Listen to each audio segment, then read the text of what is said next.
your kind of company.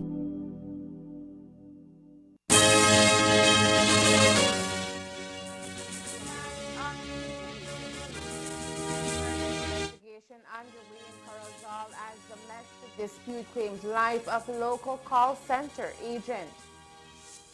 Burnt aircraft discovered in the Toledo district. By the time cops arrived in the area, the cargo and its pilot were long gone. What happened?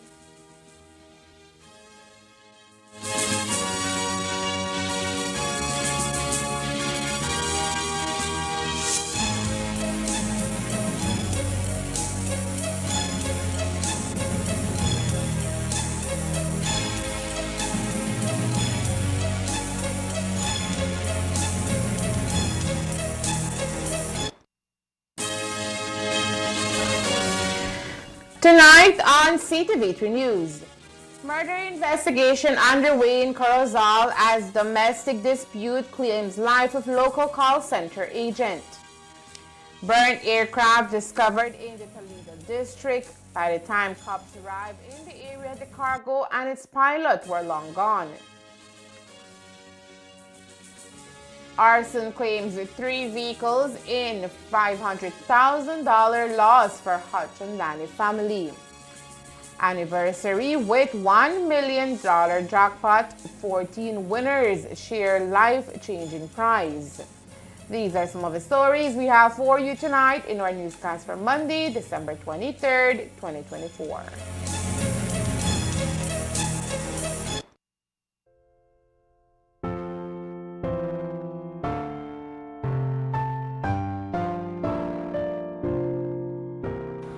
As we gather this Christmas season, wrapped in the wealth of community spirit and shared celebrations, we find ourselves on the cusp of a truly magical season.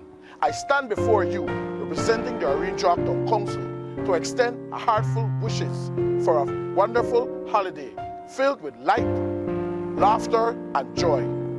As the day grows shorter and we welcome the gentle chill of December, our thoughts turn to the moment that unite us, the laughter shared with loved ones, the warmth of cherished tradition, and the twinkling lights illuminating our town and homes. It is during these times that we come to understand the true essence of Christmas, a time for reflection, reconnection, and rejuvenation. From the bottom of our hearts, your Orange Rock Town Council wishes you and your loved ones a joyous season brimming with love, abundant happiness, and the promise of prosperity. May you embrace the vibrant spirit of this festive occasion, creating memories that will be fondly remembered for years to come. Deseándoles todos en este año nuevo mucho amor, salud y bendiciones. As we treasure what is meaningful and significant in our lives, let us ensure that it includes moments cherished with our loved ones, moments that bring laughter and a sense of belonging. We hope that the unfolding days of this Christmas reveal all that is beautiful. In the twinkling eyes of children, in the comforting embrace of families and friends, and in the peaceful moments of solitude, to taste the sweetness of life's simplest pleasures. As we look ahead, let us amplify our aspiration. May the grace of Christmas fill every corner of your home, lightening with hope of a new year, where all that brings you joy can take root and bloom. We at the Orange Town Council believe that happiness is not just the goal, but a journey pursued through kindness and generosity, compassion and community. Merry Christmas, one and all. This celebration isn't merely a pause. It's an invitation to foster connections, weave creativity into our lives, and nurture the collective heartbeat of our beloved community, Orange Town. Together, let us make our town glow a little brighter with acts of goodwill, inclusivity, love, and qualities that define who we are as a people. So, from everyone at the Orange Town Council, we toast to you. May your holidays be filled with laughter, joy, and cherished moments that bring hope and warmth to your hearts. Let this Christmas not only be a celebration, but also a reminder of the strength we share as a community. May the season inspire us to look forward with optimism and gratitude, knowing brighter days are ahead. Here's to a season of unity, a fresh start for the new year, and endless possibilities. Merry Christmas and a Happy New Year. Feliz Navidad y un próspero año nuevo.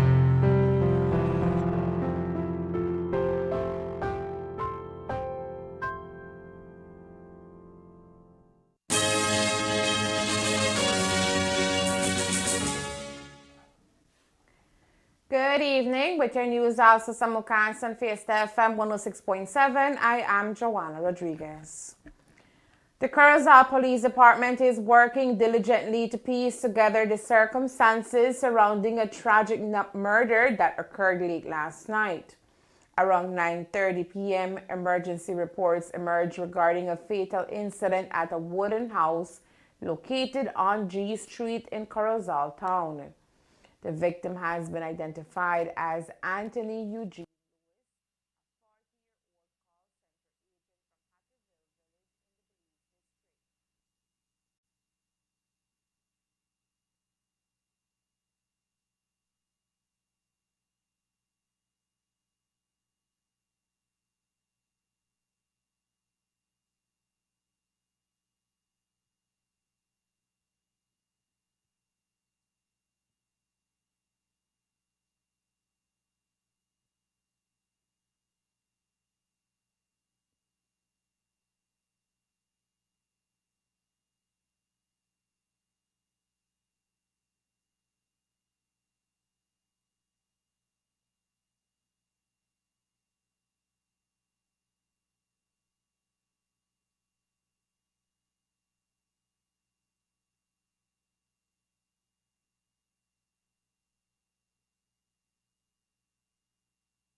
The Curacao Police Department is working diligently to piece together the circumstances surrounding a tragic murder that occurred late last night.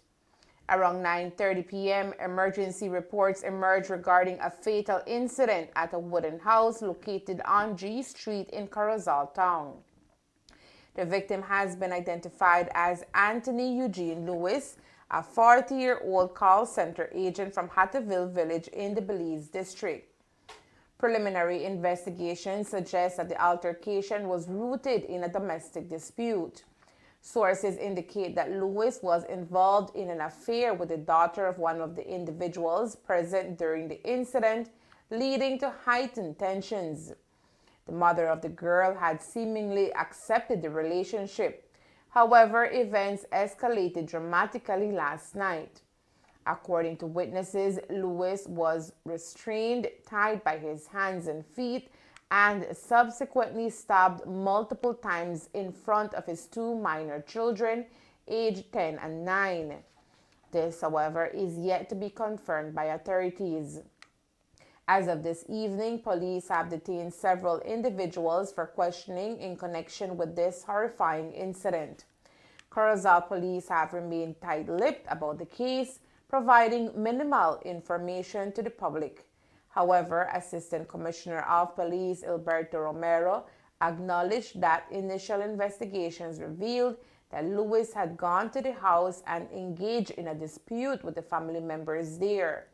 According to ACP Romero, a struggle ensued during which Lewis sustained the injuries that ultimately caused his death. Okay, on Sunday, the 22nd day of December 2024, police responded to a disturbance at G Street in Curacao Town.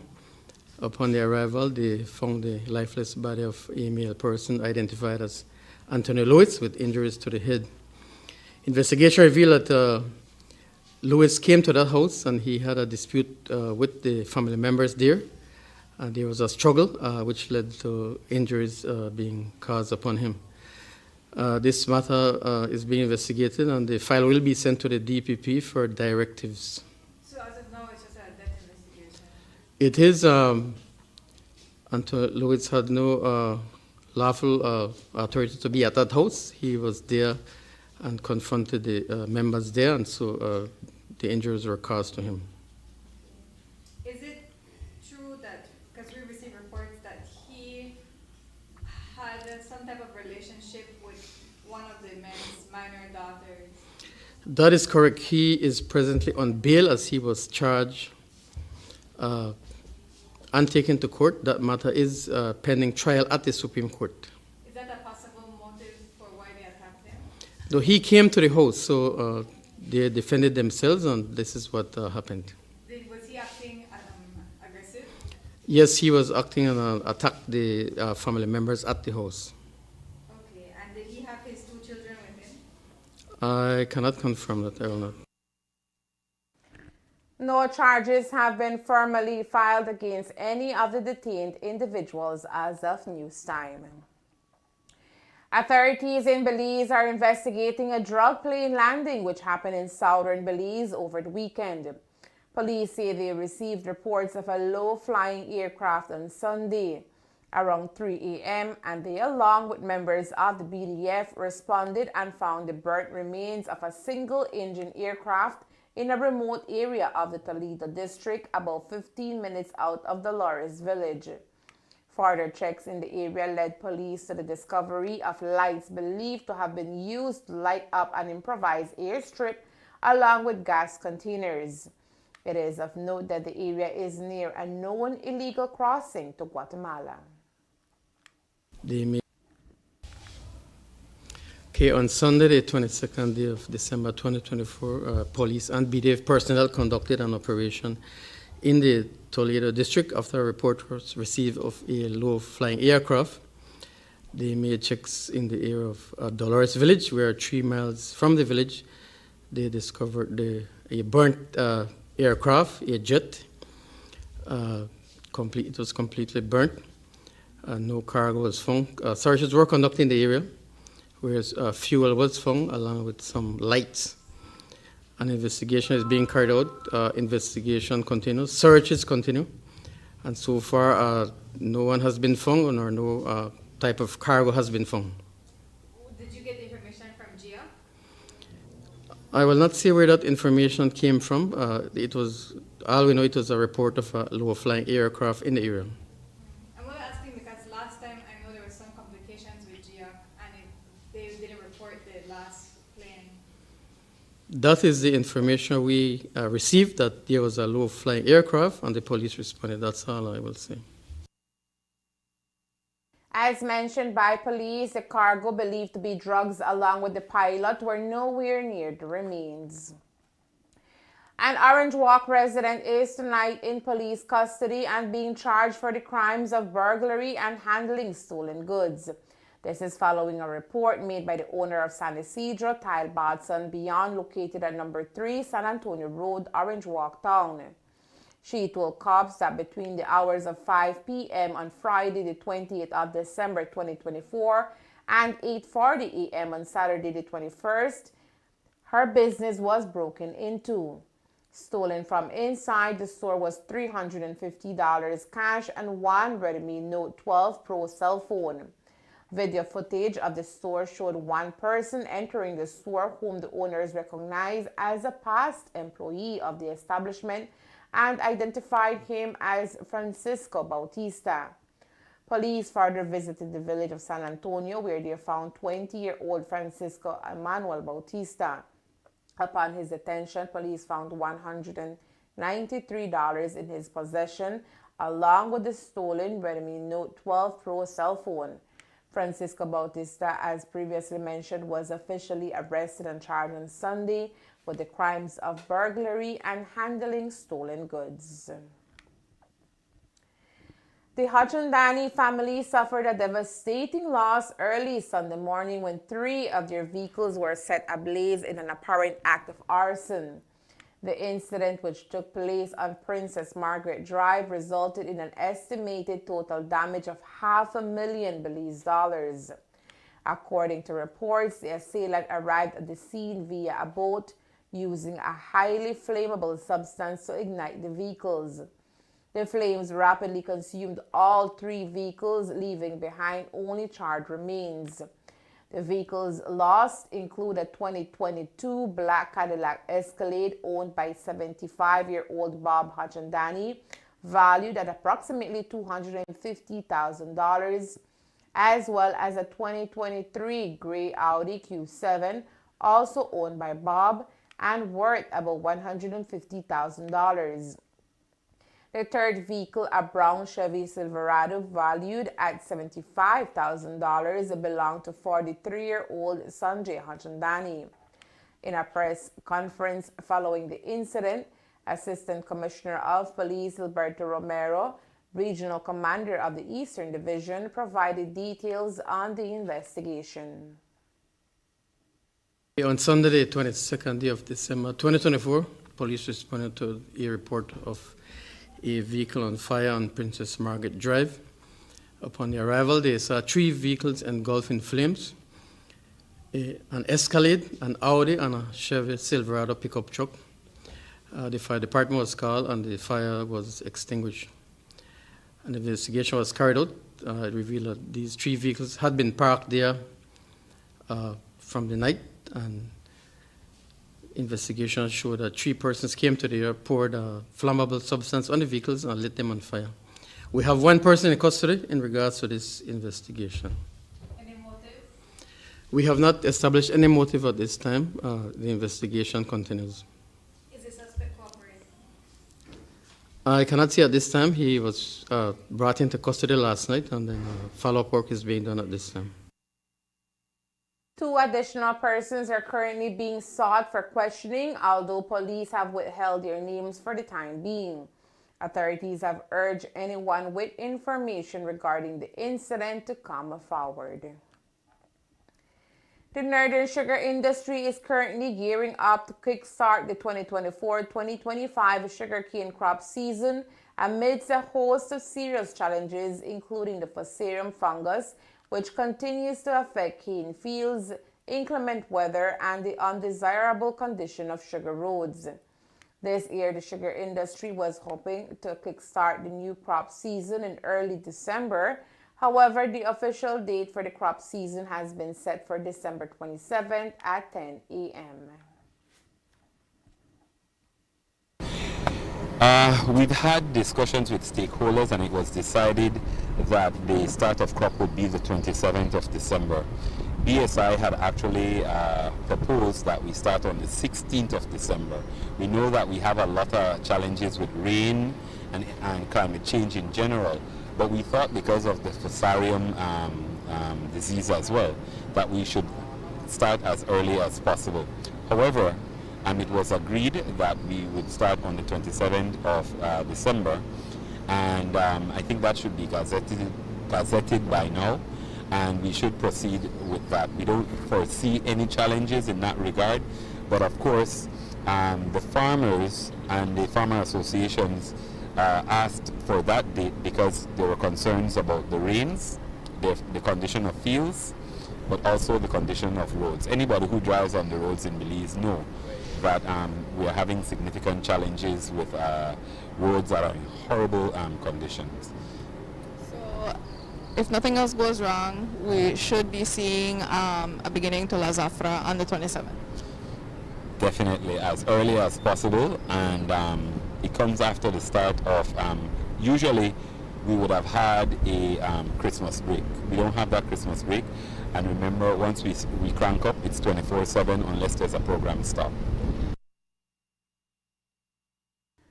Last year, around this time leading up to the Christmas holidays, the country was experiencing a major sugar shortage as the country was experiencing illegal exportation of Belizean sugar across the border into Guatemala and Mexico. Since then, the government of Belize has engaged with sugar industry stakeholders to implement ways in which to mitigate this issue. At this time, the government has confirmed a significant decrease in sugar smuggling over the past few months. Yes, and we acknowledge that there were some issues in the past, and that problem the government, of Belize has been able to mitigate and almost eliminate that problem. But in terms of details, all the measurements that are being put in place, the Minister of Agriculture will be in a better position to explain the details on the measurements that governments are putting in place. 2 years after launching its new and improved raw sugar and molasses logistic facilities at the port of Big Creek, ASR BSI announced a new raw bulk sugar single export record.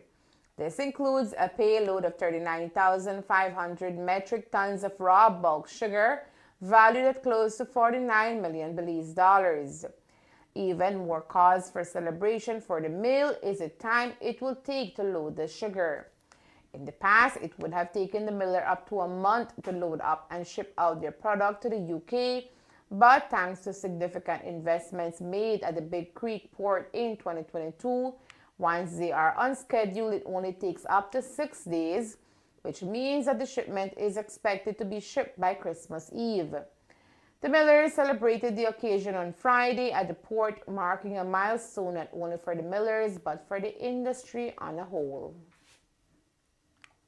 Not only historic for BSI but for the country, because it shows that if we have the right port not only historic for BSI but for the country, because it shows that if we have the right port facilities, we can do much more. And in a world where competitiveness is important, when you're talking about businesses, you have to make sure that you're able to respond to your needs of your clients as they arise. So while we're moving on a regular basis the raw sugar down here, we have to make sure that we're able to compete with other larger producers globally. So the infrastructure here at the port that we invested more than $30 million Belize for proves that this was long overdue, and perhaps it's something that we need to do more in terms of port and infrastructure development. With a value of close to $50 million, this shipment alone will do a lot in terms of its impact to Belize's GDP and economic outturn. Well, this shipment is close to 50 million Belize dollars. Think about that in terms of our GDP. That's significant. In terms of savings, you're talking about a ship after a certain amount of days, you have to start paying demurrage charges, which, based on what your contract says, it could be 25,000 to 50,000 US a day, right? So you want to be as efficient as possible. When we were doing it off the coast of Belize, if a ship like this took 40 days, imagine paying 25 days, $50,000. You know, that's significant. So all those savings actually go back to the industry, and to the farmers benefit as well, because they get 65% of whatever savings we have. Minister of State for Foreign Trade, Honorable Osmond Martinez, was present for the occasion on Friday and joined in to celebrate this significant milestone achievement. It's also a historical moment for Belize and the Briseño administration, that we feel good that we have the capacity, on a port within Belize, which had the water depth, to come all the way inland, to be able to take a cargo of this magnitude, which is 39.5 thousand tons. But 39.5 thousand tons of sugar, which is the largest one for BSI. And that also represents our capacity now on trade, which gives us a significant milestone, because the international consumers, the international markets, and those who are part of the international supply chain will be able to appreciate that Belize is ready to export and to import, because that's part of the trade business globally. But at the same time, we want to say congratulations to BSI ASR for this achievement. It's a historical day for them, but also a historical day for Belize. As a government, the Briseno administration, according to Minister Martinez, seeks to support investment in Belize, which seeks to contribute to the local economy in the long run. The total value that will be exported, accounted in dollars and cents, is 45 million Belize dollars, of which it will be a direct impact into the exports of this country. Therefore, it will help in terms of the trade deficit that we have. But it is also important to note that its contribution has a multiplier effect. And it is our hope that its contribution will not just be a one-time impact, but that it will have a wider impact in terms of how the money is circulating within Belize's economy.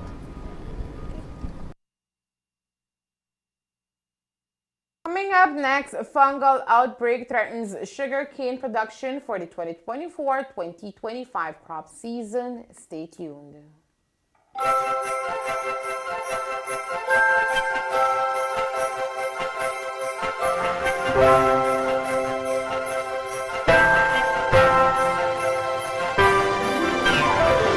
My friends, there's nothing that fills my heart with joy quite like Christmas. It is a time of love, a time of sharing, and a time for holding family and loved ones close. Watching our children and family members rush to see which gift under the Christmas tree belongs to them, and their excitement to unwrap each present is always a special and unique experience. This time of year is filled with celebration, laughter, and merrymaking. It is about holiday luncheons, parties, and social events that bring together people who may have grown distant due to life's challenges or competing priorities. But always remember the real reason for Christmas, when, as a world, we receive the most splendid blessings with the birth of the Christ child. And in that spirit of blessings, hold your loved ones close. Be good to each other. Lend a helping hand to those who are less fortunate. Put small and even large differences aside, because time is promised to no one. And always, always know that we are truly blessed as a nation and as a people. We are alive, united, and spending another Christmas together in this nation we all love. And so, from my family to yours, Merry Christmas. Feliz Navidad. Let there be peace on earth, the peace that was meant to be. Good morning, Mr. Conway. What makes it good, Jeff? You made it. It's been a bit of a rough day, Dad. I'm sorry. I have to go talk to someone important. We're always too busy working. You don't know what I need. You never have. Today could not end soon enough. Hate this song. Merry Christmas, Brian. Am I dead? Pretty much. Let me have a second chance. I'll give you 12 days to get it right. I'm going to make this the merriest Christmas Eve anybody has ever seen. That was quick. Christmas is about giving. What's going on? Can't talk. Gotta go save the world. Wait for me. What has gotten into you? Love. And maybe a little bit of that spiked eggnog. I'm going to figure this out. I'm going to make her love me again. No matter what happens, I love you. Oh, come on! I'm not giving up. The 12 Days of Christmas Eve. The charges against 45-year-old police constable Derwin Marin, accused of raping a female detainee at the Queen Street Police Station, have been withdrawn on the directive of the Director of Public Prosecutions, DPP. This decision comes despite earlier assertions of strong evidence supporting the allegations against the officer. The alleged incident took place in June when the detainee claimed that Marin offered to secure her release without charge in exchange for sexual favors. Reports indicated that Marin had removed the woman from her holding cell, escorting her to another area of the station where the sexual activity purportedly occurred. Surveillance footage reportedly captured him leading the detainee to the location where the incident took place, although the act itself was not recorded. Initially, the case drew significant attention, with Commissioner of Police Chester Williams taking a firm stance on the allegations. Williams personally attended Marin's arraignment, voicing his opposition to bail and emphasizing the importance of accountability within the police force. The commissioner highlighted that the investigation involved multiple witness statements and video evidence supporting the victim's claims. However, the DPP's recent decision to withdraw the charges has raised questions regarding the strength of the evidence and the legal basis for proceeding with the case. For several weeks, the sugar industry here in the north has been battling with the fungal disease Fusarium, which has been attacking cane fields in both the Orange Walk and Corozal districts. The disease, which was confirmed to have affected over 40,000 tons of cane in varying levels, causes the cane to yellow and wilt, making them unfit for sugar production. In an effort to respond to this crisis, the government of Belize, through the Ministry of Agriculture, declared a state of emergency in early November. With the new crop season starting in a few days, BSI-ASR gave an update on the situation, which is expected to have some negative effects on the upcoming production season. This is new, so there's a lot of research still ongoing, but we know some things. One, Corozal has been more impacted than Orange Walk. We also know that Fusarium is not new. It was triggered perhaps by the climate change challenges, the extended droughts, the excessive rains. It just created the perfect conditions for it to grow. I don't think they have identified exactly what species it is, so there's some best practices that they're testing, but I don't think enough time has passed to say how effective those are. Of course, you have to do everything that you can to make sure that you have the maximum input. And in some cases, the estimate is that production could fall as much as 30%. That's significant. That's 1/3 of your production. So it's something that we definitely have to, as an industry, focus on and try to mitigate the impact of it. In response to recent events involving a Guatemalan vessel that strayed into Belizean waters, the Coast Guard has reaffirmed its commitment to patrolling the region, stating that current operations are sufficient to address any potential threats. On Tuesday, reports emerged regarding the incursion of a Guatemalan ship into Belize's maritime territory, prompting questions about the adequacy of the Coast Guard's presence in the area. However, Admiral Elton Bennett, commandant of the Belize Coast Guard, has confirmed that there are no immediate plans to increase patrols or personnel at their base. Our forward operating base is well manned.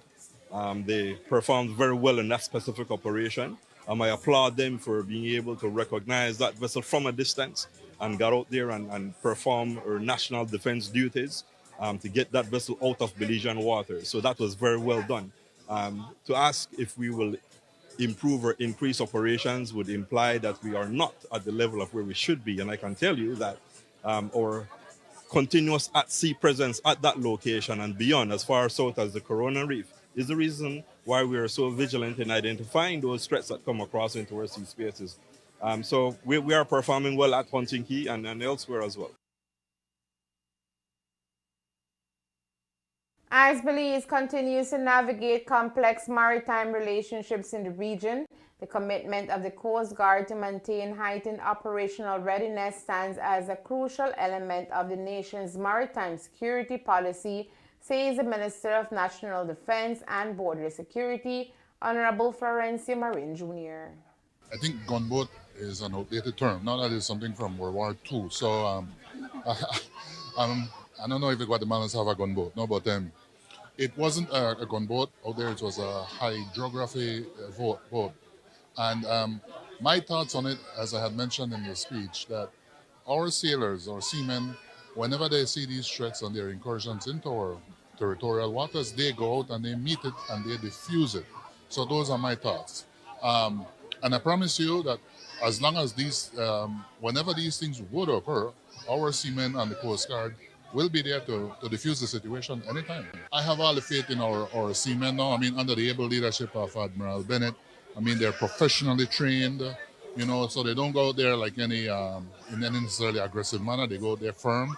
They advise them professionally. You're in Belizean waters and kindly leave. And eventually the situation is resolved. If you notice, every time we've managed to resolve it.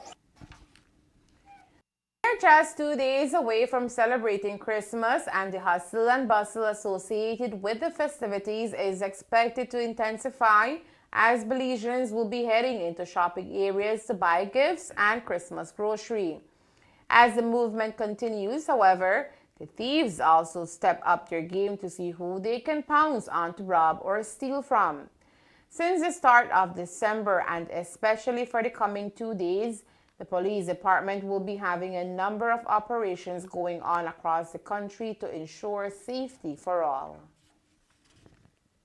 We have stepped up our patrols. We have additional checkpoints. We have patrols within the business areas. And so we ask the public for the assistance. Stay safe, don't drink and drive, so that we can have a peaceful Christmas celebration. Commuters on all major highways and thoroughfares can also expect an increase in police presence as authorities try to curb the incidence of traffic fatalities around the Christmas holiday. We have our checkpoints up, highway patrols, and there will be a lot of enforcement when it regards to the traffic offenses, so we ask the public's assistance. I know there's a lot of traffic due to the shopping areas, so we want everybody to be safe. In a thrilling culmination to the Belize Government Lottery's 1-year anniversary celebration, $1 million jackpot was drawn this past Saturday, captivating the nation as eager participants tuned in to see if their chosen numbers would bring them fortune.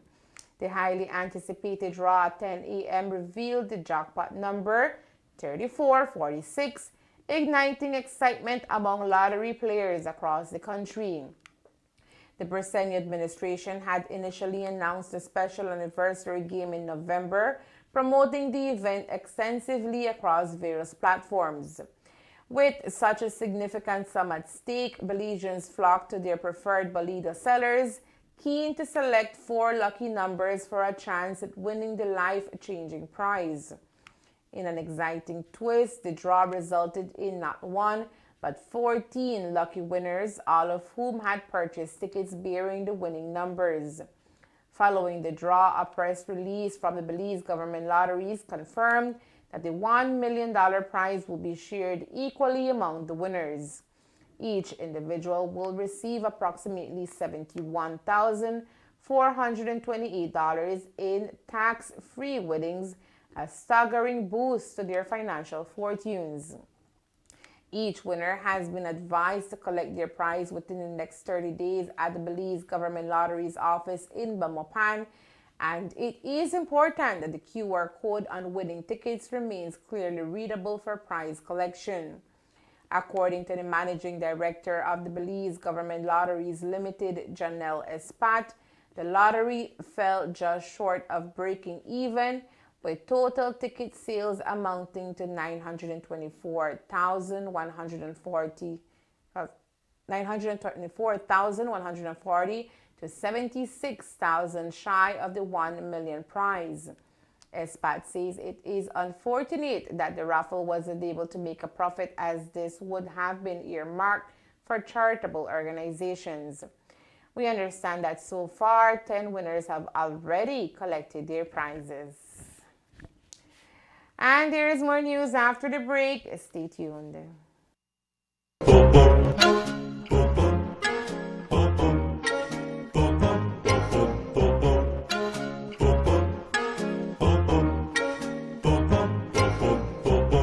Santa baby, just set a bottle under the tree for me.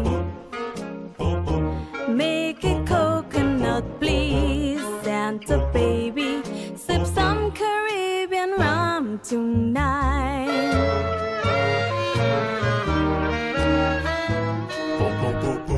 Santa baby, a bottle of cold rum would do so smooth.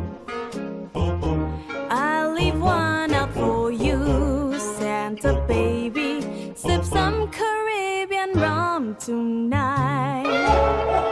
So sip some Caribbean rum tonight.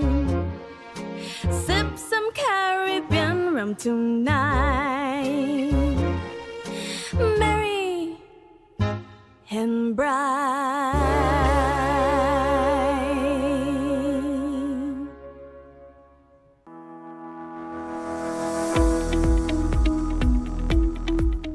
The New World screwworm is a serious threat to livestock, pets, wildlife, and even humans. It begins when a female fly lays her eggs in a wound or mucous membranes of a live, warm-blooded animal. These eggs hatch into larvae that burrow into the flesh and feed on living tissue, causing severe damage if left untreated. Monitoring your animals regularly is key. Check your livestock and pets for any wounds. No matter how small, even something as tiny as a tick bite can attract New World screwworm flies. Clean and treat all wounds immediately. Keep them covered and monitor them for any signs of infection or larva. Early treatment is critical to stopping screwworm infestations. If you suspect an infestation, notify your local authority, PAHA, BLPA, or the Ministry of Agriculture right away. Quick action can prevent the spread and protect your livestock and community. Together, we can protect our livestock industry by preventing New World screwworm from entering Belize. Stay vigilant, treat wounds, and report any signs to the proper authorities. Stay informed, stay protected.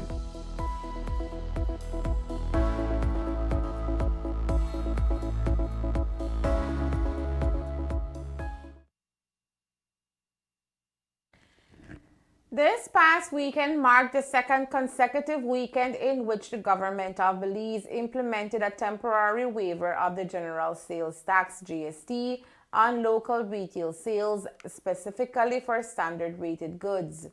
The initiative, which began on December 21st to the 22nd, aims to bolster retail sales in the lead up to the holiday season. In addition to the GST waiver, items such as picnic shoulder hams, smoked ham legs, and imported turkeys are zero rated for the entire month of December, allowing consumers to save on seasonal essentials. Vilma Broster, Deputy Director General of the Belize Tax Service, spoke to reporters about the positive outcomes of this weekend's GST waiver, noting that the process was smoother compared to previous efforts. This second weekend, it was not as bad as the previous weekend. We had less calls because consumers were able to identify the products that are standard rated and zero rated. However, the GST waiver has been met with certain challenges, including the sale of items and cases at retail outlets. Yes, there was still that issue, because what happened is that you have retail stores that operate as wholesale stores as well. And so they were of the view that if you came in to buy a case of Pampers or a sack of dog chow, that is considered wholesale. So we had to explain that that they know who their customers are. They would know who operate a business as opposed to a final consumer.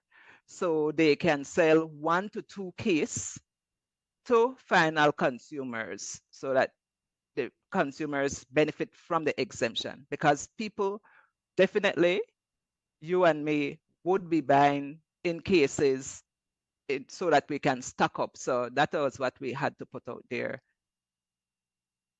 Education and public understanding have also posed challenges, with Broster acknowledging that the General Sales Tax Department is working to address any confusion among consumers. Yes, some receipts will show that it's $100 is your total. The GST is, say, $12, your total is $100. So in that sense, you would only pay $88.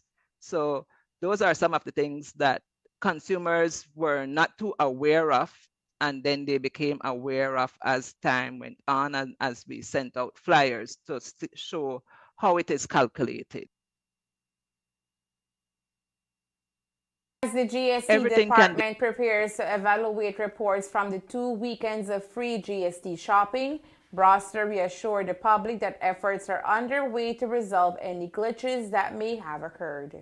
Everything can be looked at, because what we will be doing is a postmortem of what occurred. So we will present a report to the Ministry of Finance so that they can review and then decide how they will proceed. Because even as it is, I say that there are some businesses that were not able to give their customers this exemption because ordinarily they are only open Monday to Fridays.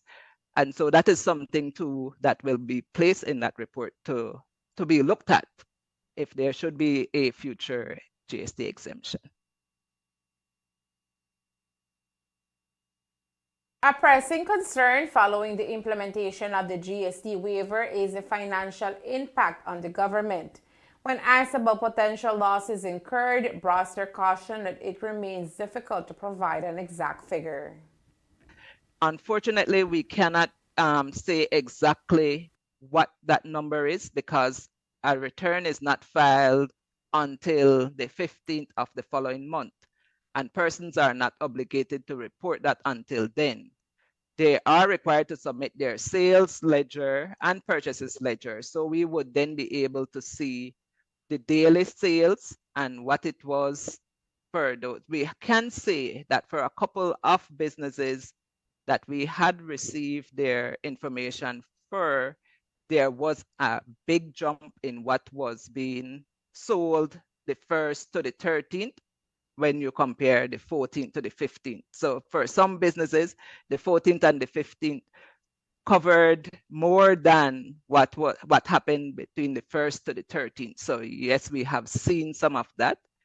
As for the amount of loss, we really and truly can't say, like I said, until the filing of the return, the December return is done in January, and then we can see.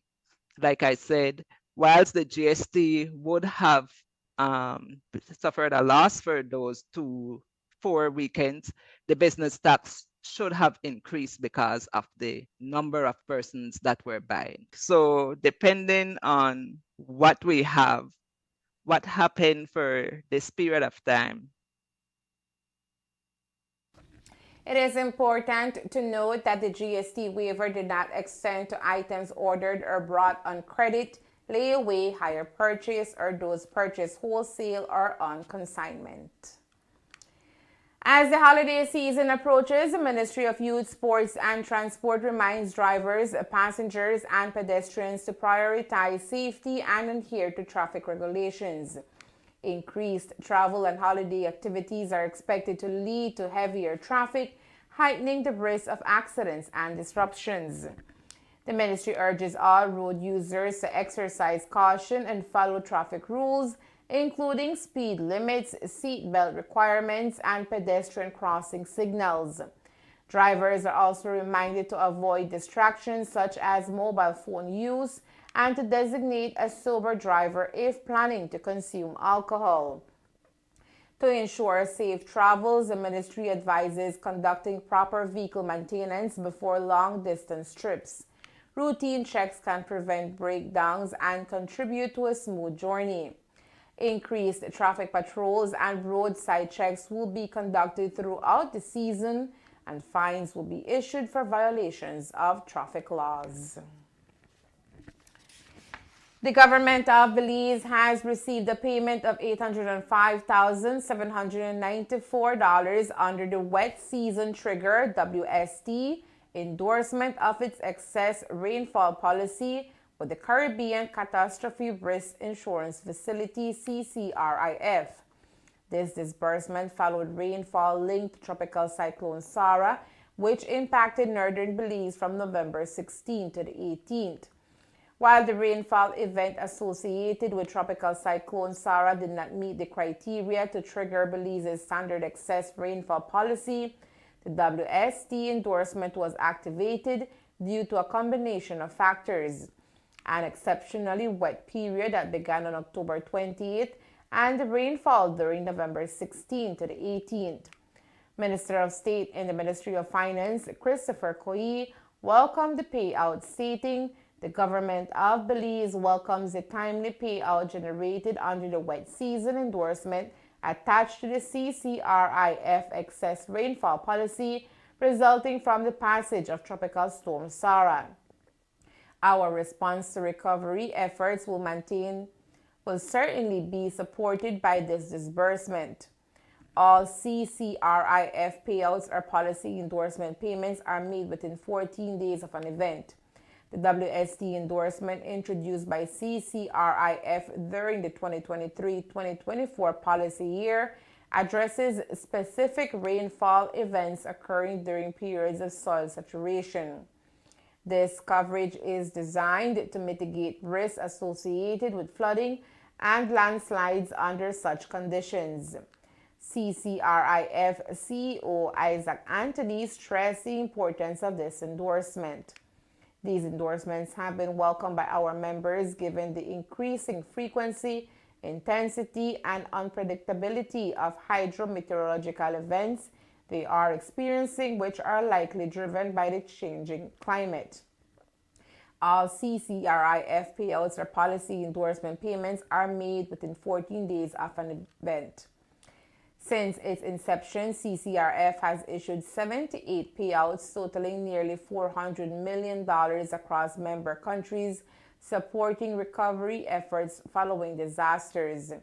In 2024 alone, the facility has issued 14 payouts amounting to over $122 million, including significant disbursements after Hurricane Beryl in July.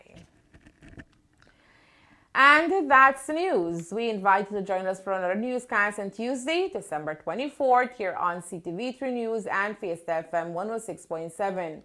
Remember that to read a text version of the news, you can visit our website at CTV3BelizeNews.com. You can also log on to our Facebook page for current stories at Facebook.com/CTV3BelizeNews or our YouTube channel at CTV3 News BZ. From all of us here at CTV3 News, thank you for watching and listening. Good night.